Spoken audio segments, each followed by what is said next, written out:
तो स्टूडेंट्स आज हम स्टार्ट करते हैं यूनिट 12 के रिमेनिंग प्रॉब्लम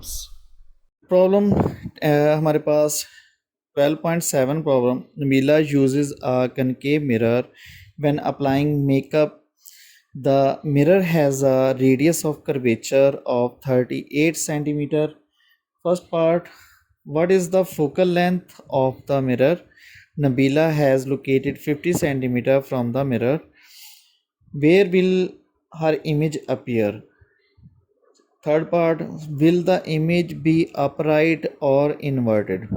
तो डाटा हम यहाँ पर लिख लेते हैं। डाटा हमारे पास यहाँ पर रेडियस ऑफ कर्वेचर गिवन है। Radius of curvature capital R से डिनोट करेंगे 38 सेंटीमीटर। रेड ऑब्जेक्ट डिस्टेंस हमें पी 50 सेंटीमीटर गिवन है इस प्रॉब्लम में। फोकल लेंथ हम फाइंड करेंगे और इमेज डिस्टेंस क्यू फाइंड करेंगे और नेचर ऑफ इमेज आया कि वो अपराइट है या इन्वर्टेड है। तो सॉल्यूशन स्टार्ट करते हैं। सॉल्यूशन में हम सबसे पहले we know that focal length F is equal to radius of curvature over 2। तो फोकल लेंथ जो हमारे पास रेडियस ऑफ कर्वेचर का हाफ होती है। तो ये हम डेफिनेशंस में फोकल लेंथ की डेफिनेशन में हम ये चीज़ पढ़ चुके हैं r/2। तो r की वैल्यू हम यहाँ पर 38/2 लगा देंगे तो ये हमारे पास 19 सेंटीमीटर इसकी फोकल लेंथ आ चुकी है। तो ये हमारे पास first answer. Second mirror formula हम यहाँ पर लगाएंगे जो कि हमने f पहले फाइंड कर लिया है। p हमारे पास गिवन है। q हमने फाइंड करना है तो हम यहाँ पर वैल्यूज़ पुट कर देंगे। f 19, p हमारे पास 50, 1/50 इधर लेफ़्ट साइड पर आकर माइनस हो जाएगा तो हम इसको कैलकुलेट कर लेंगे कैलकुलेटर से। तो ये हमारे पास 31/950 is equal to 1/q। Invertendo property लगा देंगे, q उलट कर देंगे, 950/31 हमारे पास आ जाएगा। तो इसको हम डिवाइड करेंगे तो q हमारे पास 30.64 सेंटीमीटर। अब यहाँ पर पूछा गया है, ये हमारे पास सेकंड आंसर। यहाँ पूछा गया है will the image B upright और इन्वर्टेड। तो यहाँ पर नबीला यूज़ अ कनकेव मिरर। तो कनकेव मिरर में इमेज जो है वो हमारे पास जो बन रहा है क्योंकि ये मिरर जो है मेकअप के लिए यूज़ हो रहा है तो सारी सी बात है यहाँ पर इमेज जो है वो इन्वर्टेड थोड़े नज़र आएगा। तो यहाँ पर इमेज जो है वो नबीला को अपराइट नज़र आएगा। इन्वर्टेड से वो फिर मेकअप तो नहीं कर सकती तो इस वजह से इमेज जो है यहाँ पर अपराइट जो है वो हमारे पास नज़र आएगा। तो इमेज विल बी अपराइट। तो ये हमारे पास जो है इसका सेकंड आंसर। तो प्रॉब्लम यहाँ पर हमारे पास 12.8 an object is 4 centimetre high is placed at a distance of 12 centimetre from a convex lens of focal length 8 centimetre. Calculate the position and size of the image, also state the nature of the image. तो यहाँ पर हमें object जो है 4 centimetre high दिया हुआ है। Object का डिस्टेंस भी 12 सेंटीमीटर फ्रॉम कन्वेक्स लेंस और फोकल लेंथ इसकी 8 सेंटीमीटर। हमने यहाँ पर पोजीशन का मतलब यहाँ पर हमने इमेज की पोजीशन इमेज डिस्टेंस फाइंड करना है और इमेज का साइज़ इमेज की हाइट जो है वो हम फाइंड करेंगे और स्टेट ऑफ नेचर भी हम फाइंड करेंगे। तो डाटा हमारे पास data object distance p 12 centimetre, focal length f is equal to 8 centimetre, object height ho is equal to 4 centimetre, image distance q हम फाइंड करेंगे, इमेज हाइट भी हम hi फाइंड करेंगे, नेचर ऑफ इमेज जो है वो भी हम फाइंड करेंगे। तो सॉल्यूशन हमारे पास सबसे पहले mirror formula lens formula mirror formula एक ही है हमारे पास। तो यहाँ पर हम वैल्यूज़ जो हैं वो लगा देंगे। f 8 है, p हमारे पास 12 है, 1/12 लेफ़्ट साइड पे जाकर सब्ट्रैक्ट हो जाएगा तो 1/8 minus 1/12 is equal to 1/q। तो इसको हम कैलकुलेट करेंगे तो ये हमारे पास 1/24 1/q के इक्वल आया। तो 1/q हमारे पास 1/24 के इन्वर्टेंडो लगाएंगे यहाँ पर प्रॉपर्टी। तो q हमारे पास यहाँ पर q is equal to 24 centimetre जो हमारा पहला आंसर है। उसके बाद हमारे पास यहाँ पर हमारे पास मैग्नीफिकेशन का formula hi/ho is equal to q/p। तो हम यहाँ पर ho की वैल्यू 4 Q हमारे पास 24 आया है और P हमारे पास 12, तो 4 दूसरी तरफ जाकर जो है वो मल्टीप्लाई हो जाएगा। यहाँ पर हम कटिंग कर देंगे तो ये हमारे पास HI जो है वो 8 सेंटीमीटर, जो कि हमारा सेकंड आंसर। तो साथ ही हमने नेचर जो क्या है, नेचर ऑफ इमेज चूँकि हमने फाइंड करनी है, तो नेचर ऑफ इमेज में सबसे पहले हम क्या चीज़ चेक करेंगे। देख यहाँ पर चेक करेंगे, ऑब्जेक्ट हाइट हमारे पास HO 4 सेंटीमीटर है और HI हमारे पास 8 सेंटीमीटर है। अब यहाँ पर आप अंदाज़ा लगाएं कि जो ऑब्जेक्ट है वो 4 सेंटीमीटर और इमेज 8 सेंटीमीटर, यहाँ पर इमेज जो है वो ऑब्जेक्ट से बड़ा है। मतलब यहाँ पर हम लिखेंगे जो इमेज है वो मैग्नीफाइड इमेज है। तो हम यहाँ पर पढ़ चुके हैं इस यूनिट में कि कन्वेक्स लेंस में इमेज हमेशा रियल बनता है, इन्वर्टेड बनता है। तो इस कन्वेक्स लेंस से हम ये बताएंगे कि एक तो रियल इमेज बनेगा, इन्वर्टेड बनेगा, और इस हाइट की वजह से हमें पता चलेगा कि ये इमेज जो है वो मैग्नीफाइड इमेज है। तो हमारे पास ये दो आंसर यहाँ पर जो रिक्वायर थे वो आ चुके हैं। Problem 12.9, a convex lens of focal length 6 centimetre is to be use to form a virtual image 3 times the size of the object where the lens must be placed। Convex lens है, उसकी focal length हमें given है और उसको यहाँ पर use किया जा रहा है वर्चुअल इमेज बनाने के लिए, जो कि 3 times the size of object. हम प्रीवियस प्रॉब्लम में अभी मैंने आपको बताया कि कन्वेक्स लेंस में इमेज हमेशा रियल और इन्वर्टेड बनता है, लेकिन यहाँ पर हमें क्वेश्चन में पूछा जा रहा है कि इस कन्वेक्स लेंस को यूज़ किया जा रहा है वर्चुअल इमेज बनाने के लिए, जो कि ऑब्जेक्ट से 3 टाइम्स साइज़ में बड़ा है। तो आपने इस यूनिट में डायग्राम जो है इमेज डायग्राम जो है लेंसेज से जो हमें बन रही हैं, उसमें एक कंडीशन ऐसी आती है जहां पर अगर हम ऑब्जेक्ट को फोकस पॉइंट और ऑप्टिकल सेंटर के दरमियान में जब हम उसे प्लेस कर देंगे तो इमेज हमेशा कन्वेक्स लेंस से जो इमेज बनेगा वो वर्चुअल इमेज बनेगा। सिर्फ एक ही कंडीशन जो आपके चैप्टर में दी हुई है कि अगर ऑब्जेक्ट को फोकस पॉइंट और ऑप्टिकल सेंटर के दरमियान में रख देंगे तो इमेज जो है वो ऑब्जेक्ट वाली साइड पे ही बनेगा, और चूँकि वो लार्जर इन साइज़ होगा, वर्चुअल होगा, इरेक्ट होगा, इन्वर्टेड नहीं होगा। तो यहाँ पर पूछा गया है कि लेंस को हम कहाँ पे रखें, ऑब्जेक्ट से लेंस को कहाँ पे रखें। तो यहाँ पर ऑब्जेक्ट डिस्टेंस जो है वो हमें फाइंड करने के लिए कहा गया है। तो डाटा हम यहाँ पर स्टार्ट करते हैं। तो डाटा हमारे पास डाटा क्या है, focal length f6 centimetre, object distance p हमने फाइंड करना है।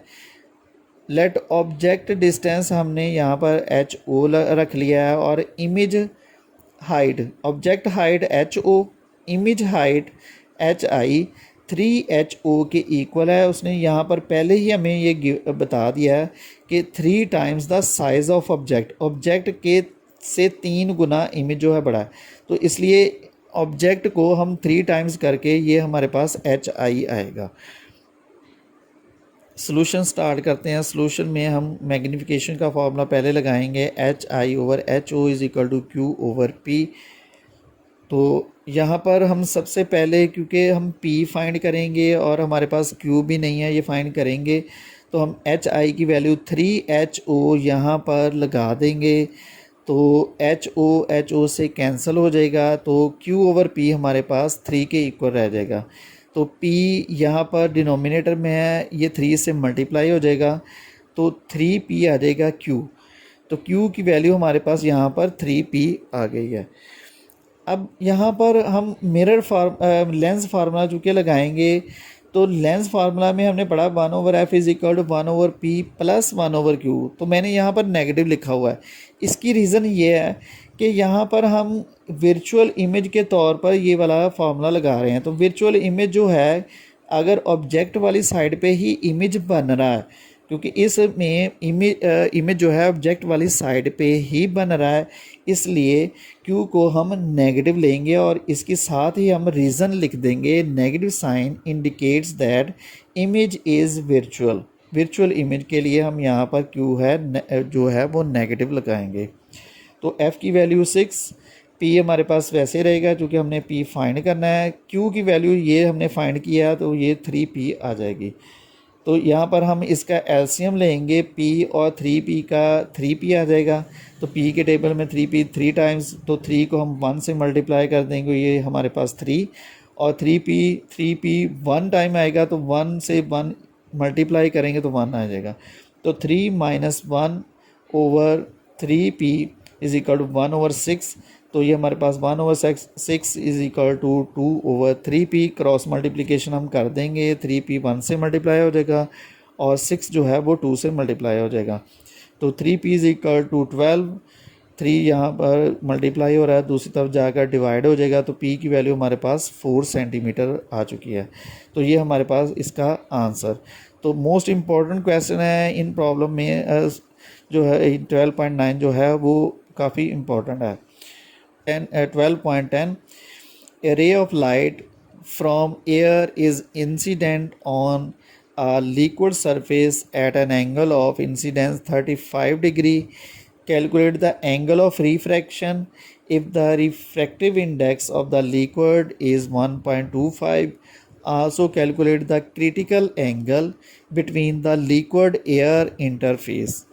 एक रे ऑफ लाइट है जो कि इंसिडेंट रे है, वो एंगल इंसिडेंस एंगल जो है वो हमारे पास 35 डिग्री बना रही है। एंगल ऑफ रिफ्रैक्शन हम फाइंड करेंगे जबकि हमें रिफ्रैक्टिव इंडेक्स जो है वो दिया हुआ है और हमने यहाँ पर क्रिटिकल एंगल भी फाइंड करना है। तो डाटा लिख लेते हैं। यहाँ पर डाटा हमारे पास angle of incidence I small I से डिनोट करेंगे 35 डिग्री।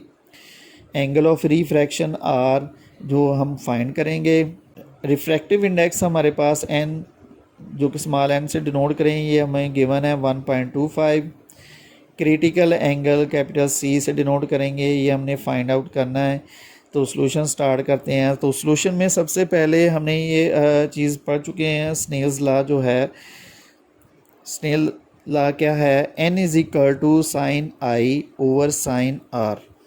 क्योंकि हमने यहाँ पर r फाइंड करना है, हम साइन r को दूसरी तरफ ले जाएंगे, n को डिनोमिनेटर बना देंगे, तो साइन i ओवर n आ जाएगा। वैल्यूज़ यहाँ पर लगाएंगे, i हमारे पास 35 डिग्री, n 1.25।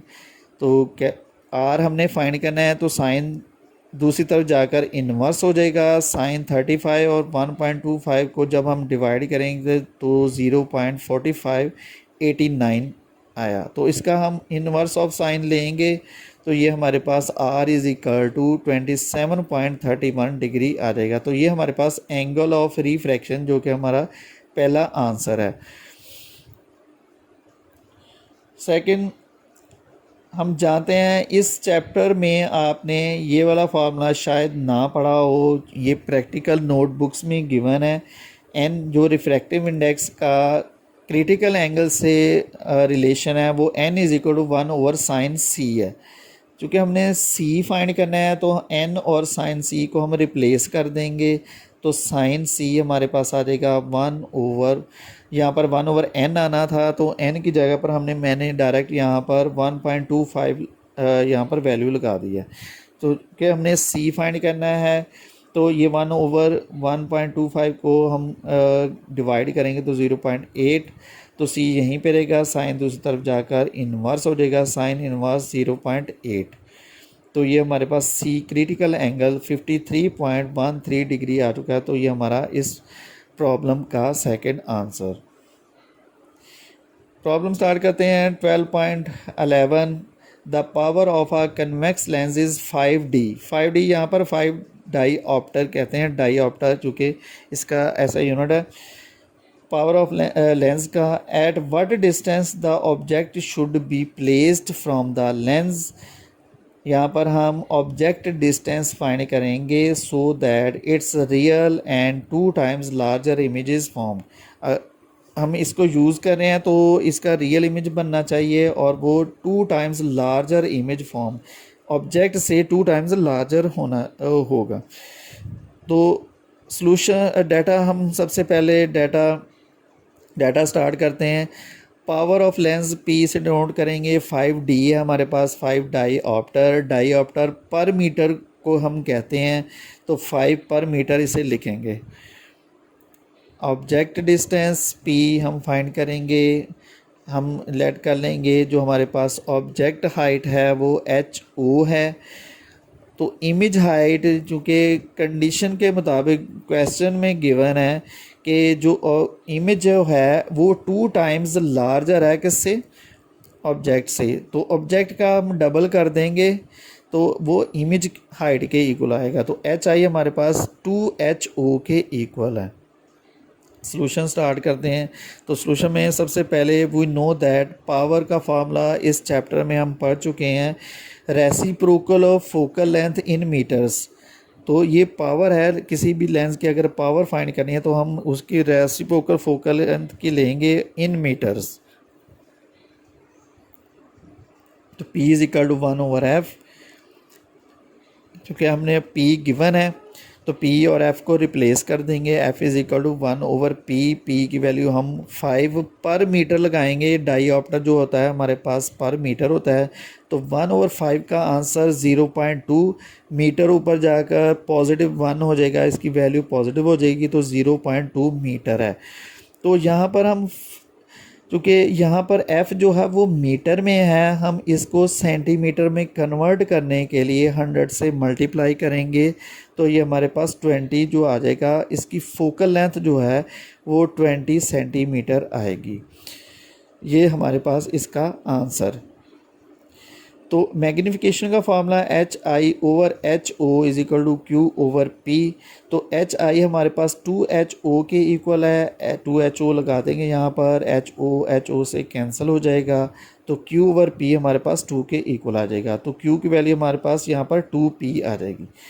तो क्योंकि हमने यहाँ पर P फाइंड करना है ऑब्जेक्ट डिस्टेंस, तो यहाँ पर हम लगा देंगे उस फार्मूला में, लेंस फार्मूला में 1/f is equal 1/p plus 1/q। तो f की जगह पर 20 लग जाएगा, p वैसे रहेगा और q की जगह पर 2p जो कि हमने फाइंड किया है वो लगेगा यहाँ पे। तो इस तरफ हम एलसीएम ले लेंगे तो 2p आ जाएगा इसका एलसीएम।